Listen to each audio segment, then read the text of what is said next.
थक गया हूं यार ये परिवार के झगड़ों से। समझ में नहीं आता कि किसे सही कहूं और किसे गलत।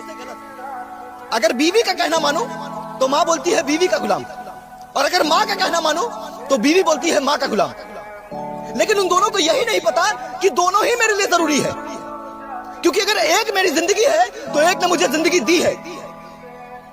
कभी कभी मैं सोचता हूं कि जब एक बेटी गलती करे तो फिर चाहे कुछ भी हो जाए मां उसे माफ कर देती है, लेकिन जब वही एक बहू गलती करे तो फिर वही सासू मां उसे माफ क्यों नहीं कर पाती है। और जब एक मां गलती करे तो फिर चाहे कुछ भी हो जाए बेटी उससे रिश्ता नहीं तोड़ती है, लेकिन जब वही एक सासू मां गलती करे तो फिर वही बहू उससे रिश्ता क्यों तोड़ने लग जाती है। जिंदगी प्यार देने और लेने का नाम है, और मेरा मानना यह है कि इस दुनिया का आने वाला कल भी झूठा है और बीता हुआ पल भी झूठा है।